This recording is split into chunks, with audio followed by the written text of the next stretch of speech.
easygoing guy, like for the most part. When it comes to even planning, like even when I like on stress urgencies and stuff like that, when I had like leadership roles in like both marching band and Find Me Alpha and stuff like that, my roles were always like I always had the easygoing, like get this done, make sure you get it done, but get it done in your own time, man. Right. Like, I don't really care about the timeline or logistics. I just want you to get it done. So do what you got to do to make sure you get this stuff done.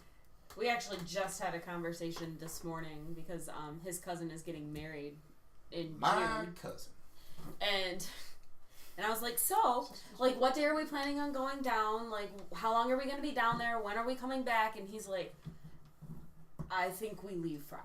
And I was like, okay, cool. Well, I need to, like, figure some of this stuff out. That's not on me. No, but even with, it's like... my family. But even with, like, some of the Traverse City stuff and whatever.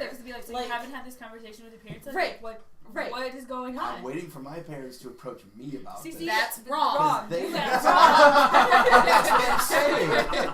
This is a trip. If they're planning on driving, that's what they said. We're planning on driving. But you could approach them and be like, hey, we are trying to figure out days off work. Or do whatever. you see what I'm saying? I see exactly what you're saying. I do too. I agree with I just love how both the girls just like, Jake, get your shit together. You're right. I know. I need to figure these things out. But again, I'm not the one in charge of the plans. I'm the lackey, but I can become the one who's active in she's not figuring even out the saying plans. you to be in charge. It's just No. get the information. Who gets the information? I know. That's just what I'm saying.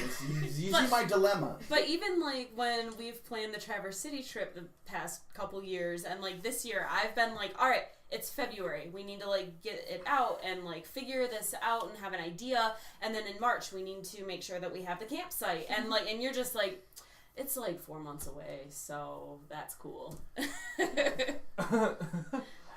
That's not what I say. No. Never have I ever uttered that sentence. It's like for most well oh my god. No. Don't say that. No. But that's your attitude. No, if Denise were here, she would have been like, yeah, you're supposed to be the one approaching them for all the details. I would calling agree, the people. especially with when she was planning the event for the couples weekend. Pajamas unite. I know, and I was just like, Hey. Hi. Have I ever been the one to approach someone in any relationship? No, you haven't. No, I haven't. Who made our relationship officially? So the way that Jake and I officially became a couple, it was the night before he was going back to school after we had hung out all of Christmas break, and we were watching A League of Their Own. Love that movie. Love that movie. And it was about halfway through, and he wasn't saying anything and wasn't doing anything. We were just sitting here watching this movie. So I took the remote and I paused it. And I just looked up at him and I was like, so what are we? And it then prompted about a 2.5 hour long conversation of going back and forth between, I like you and I'd like to date you, but it's long distance and I'm not sure about long distance, until it finally just came down to, yes, I want you to be my girlfriend. In hindsight, I was 19.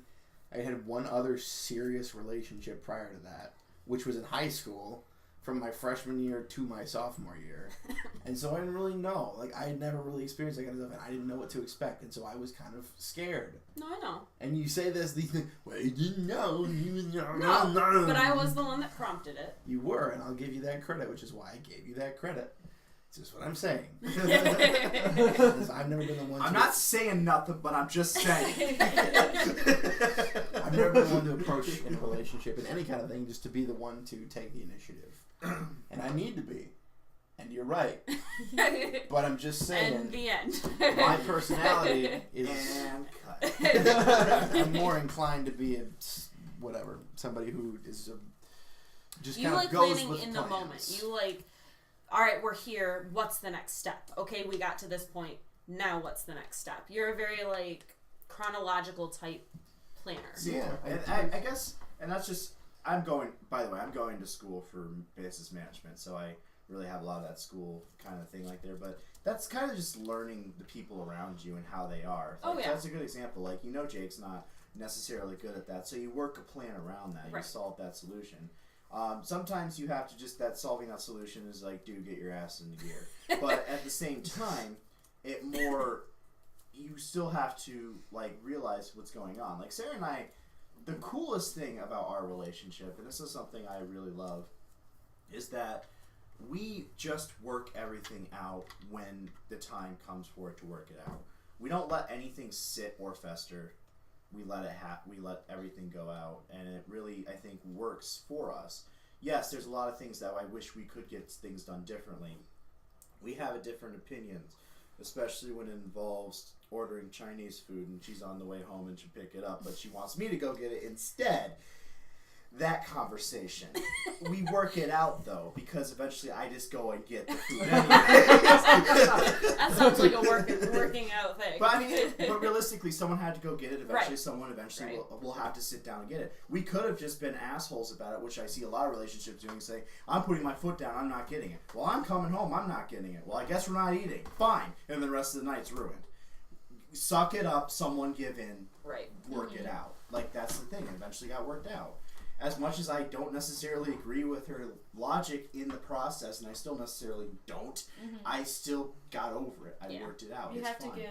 You both have to give at some point. Eventually something. And it can't be just one person giving every single time either, because that becomes a fight too in and of itself. And Sarah has realized that with me. Usually, and this is just a fun thing, like, I will be the first one in our relationship to cry over something before she will. Because she'll just be so mad at me that it'll never happen. I will break down and go, I don't understand anymore. But once she realizes I get to that point, she realizes that she's either gone too far, or there is literally a communication break that I can't get past. And that's the other thing too, like, not to get transition or go into this too detail, because I would love to explain this one time, but I have mental disorders that prevent me from truly understanding everything as much as everyone else could. And everyone has their own disorders and their own ways to get through it too. And that's also part of relationships. I mean, Sarah I think is slowly starting to realize, and correct me if I'm wrong, but I'm not stubborn for the sake of being stubborn. I'm stubborn because I just don't understand. And it becomes, that's a big issue for me. Like, I don't want to be right. And Sarah used to always think that. You're just always right, Leon. No, I'm not. Please tell me how I'm wrong, and please tell me in a way I understand. Yeah. Like, I don't want to be right. It's not necessarily about being right. It's about being what is the correct answer. Like, what is the correct... So I guess being about right, but not about me being right. I don't have to be right. Right. You want just the right answer. Solution. Yeah, what is the correct solution? Ooh, good job, Ginger. High five. By the way, Sarah did get her dog. Yeah. Thanks to my mom. She really wanted to be known.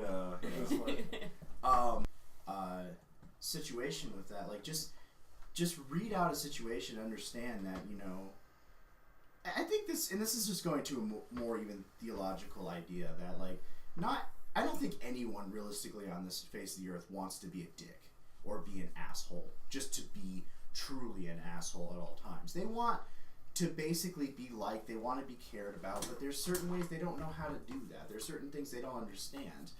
And so it really does come down to being accepted of who you are and what you are. So that comes down to just understanding each other. If you don't feel like you should be able to understand each other, maybe you shouldn't be in a relationship.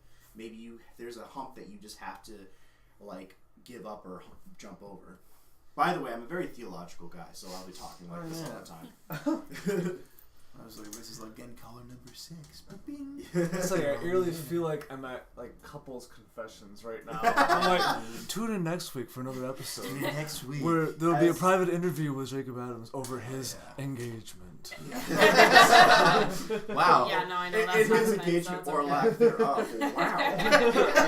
Whoa! Tell us how you feel about that.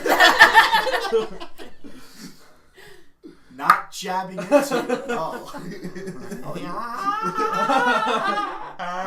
I see you all. But see, now even the internet will be happy for us when it finally happens. Adding more people to the fire. Just like, just do it already, you asshole. 6 years. 6 years. But seriously, if you think it's time, like, comment, and subscribe. Jesus.